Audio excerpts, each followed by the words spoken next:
पंडित दीनदयाल उपाध्याय जी की 109वीं जयंती पर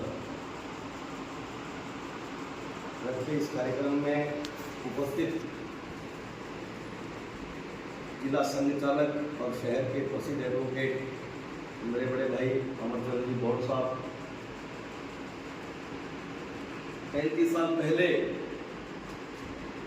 78 कार सेवकों का जत्था गंगानगर से गया गौरीशंकर जी गुप्ता की अगुवाई में वाहिनी बंधु थे और मुझे दिल्ली दूल्हा बनाने का अवसर भी इन्होंने दिया था। दूल्हा बनने का कार सेवा में गौरीशंकर जी गुप्ता मेरे पिता दूल्हे बड़े भाई हैं, शहर के प्रसिद्ध एडवोकेट हैं। क्योंकि ये प्रसंग मैं भूल नहीं पाता कि गौरीशंकर जी गुप्ता को देखता हूँ तो मुझे 35 साल पुराना वो दृश्य याद आ जाता है। कार सेवक के रूप में आप मुझे 21 अक्टूबर को ले गए। खैर, गुरबेन सिंह जी, रामेश्वर जी, बेटे क्रांति जी, हमारे इलाके के नगर विकास न्यास के शानदार क्षेत्र मेरे संजय भाई पाटीवाल जी मेरे सामने बैठे हैं, बैठे हैं, बहन बैठी है इधर, मेरे बुजुर्गों, मेरे नौजवानों को किसी महापुरुष की जयंती और पुण्यतिथि क्यों मनाई जाती है? उसके पीछे एक उद्देश्य होता है कि उस महान व्यक्ति के व्यक्तित्व से समाज को क्या प्रेरणा मिली, युवा पीढ़ी उससे क्या सीख रही है। मकसद उसके पीछे ये रहता है। हर साल मुझे याद है कि 1986 में इंदिरा कॉलोनी में पंडित दीनदयाल उपाध्याय जी की जयंती मनाई गई थी। भाई शाम जी को मुझे आज वो भी प्रसंग मुझे समय याद आ रहा है। तो तब से लेकर आज तक हमने पंडित दीनदयाल उपाध्याय जी को खूब पढ़ा और जमकर पढ़ा और उनका पूरा जीवन दर्शन हमारे ओन टिप्स हो गया, उंगलियों पर हो गया। गौरीशंकर जी भाई साहब ने डिफाइन किया आदर्श स्वयं सेवक और पंडित दीनदयाल उपाध्याय जी, क्योंकि जिस व्यक्ति ने जीवन में संघर्ष देखा हो, जिस व्यक्ति ने परिवार के बुजुर्गों को अपनी आंखों के सामने भगवान के पास जाते देखा हो, वो व्यक्ति समाज में बड़ी मुश्किल से खड़ा होता है। अभी अमरचंद्र जी भाई साहब बता रहे थे 1916 में उनका जन्म हुआ। मैं ब्रजभूमि गया हूं मथुरा, और मथुरा के पास नांगल चंद्र भान, जहां पंडित दीनदयाल उपाध्याय जी का जन्म हुआ। और फिर कुछ समय बीता, कुछ परिस्थितियां ऐसी आई, उनकी माता उनके छोटे भाई शिवदयाल को दीनदयाल जी को लेकर धनक के आ गए, क्योंकि उनके पिता स्टेशन मास्टर थे। और फिर देखते देखते जब दीनदयाल जी 11, 12, 13 साल के हुए तो माँ भी चली गई, छोटा भाई भी चला गया, नाना भी चला गया, जो मामा पालन पोषण करता था वो भी देखते देखते 13 साल की उम्र तक घर के 5 बड़े बुजुर्ग और सदस्य चले गए उसकी आंखों के सामने। और उसके बाद वो व्यक्ति जब ऐसा दृश्य देखता है और फिर समाज के लिए उठ खड़ा होता है, जैसे बोर्ड साहब ने बताया 1937 में संघ में प्रवेश।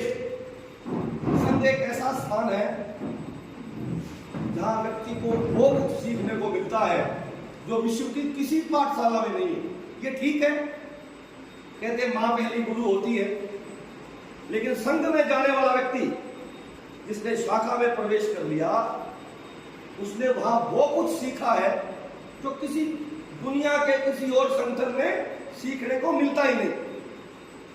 अंत्योदय, इस अंत्योदय की बात पंडित दीनदयाल उपाध्याय जी पूरे जीवन करते रहे। उनको कई बार तकलीफ होती थी, देखते थे राजनीतिक दल वोट लेकर जनता को भूल जाते हैं, गरीब लोगों को भूल जाते हैं, अंतिम छोर पर खड़े व्यक्ति को भूल जाते हैं। उन्होंने स्थिति को बदलने के लिए संकल्प लिया कि हम सब मिलकर अंतिम छोर पर जो खड़ा व्यक्ति है उसका उत्थान और कल्याण करेंगे। और उसी संकल्प को लेकर उस समय दर्शन शास्त्र में चर्चा चल रही थी। उसमें समाजवाद, पूंजीवाद, माओवाद, कई तरह के बात चल रहे थे। लेकिन पंडित दीनदयाल उपाध्याय जी ने कहा इन सबसे हटकर कि परिवार, समाज, राष्ट्र, ये सब मिलकर एकात्म मानववाद बनेगा। क्योंकि पूरी दुनिया में व्यक्तिवादी सोच चल रही थी, एक व्यक्ति के पीछे सारे लोग खड़े होते थे, तो शनै शनै पूंजीवाद, समाजवाद, माओवाद सब नष्ट हो गए और एकात्म मानववाद ने अंत्योदय के माध्यम से वो लक्ष्य जगाई। आज भी देश का कल्याण कर रही है। राजनीतिक बात नहीं कहूंगा, लेकिन इससे जुड़ी हुई बात जरूर कहूंगा कि 2014 में जब नरेंद्र मोदी देश के प्रधानमंत्री बने तो उनका संकल्प क्या था? अंत्योदय। 21वीं सदी भारत का अंत्योदय होगी, यानी कि अंतिम छोर पर खड़े व्यक्ति का उत्थान करेगी। 21वीं सदी का संकल्प है। और आज देख लो, देश में करोड़ों मकान मिल रहे हैं, जिनके पास घर नहीं है उन माताओं बहनों को चूल्हे भी मिले हैं। ठीक है, बहुत से ऐसे काम हुए। हम सब ने भी आज एक संकल्प लेना है कि आओ पंडित दीनदयाल उपाध्याय के उस अंत्योदय के संकल्प कैसा पूरा हम आओ देखें कि किसके घर में चूल्हा नहीं जल रहा है, किसके बच्चे शिक्षा से वंचित हैं, किन लोगों को स्वास्थ्य सेवाओं की जरूरत है। अगर पंडित दीनदयाल उपाध्याय के संकल्प को हम भी अपने जीवन में सिरोधार्य कर लेंगे और आज ये फैसला कर लेंगे 109वीं जयंती पर कि हम उसके घर का चूल्हा जलाने में मदद करेंगे, उसके बच्चों को अच्छी शिक्षा दिलवाने में मदद करेंगे, उनको स्वास्थ्य सेवाएं दिलवाने में मदद करेंगे, तो हम पंडित दीनदयाल उपाध्याय के और आदर्श समाजसेवक के सपने को साकार करेंगे। भाई गौरीशंकर जी ने 5 महीने पहले भी मुझे यहाँ बुलाया था डॉक्टर अम्बेडकर जी की जयंती पर। आज भी इनका सानिध्य मुझे मिला है।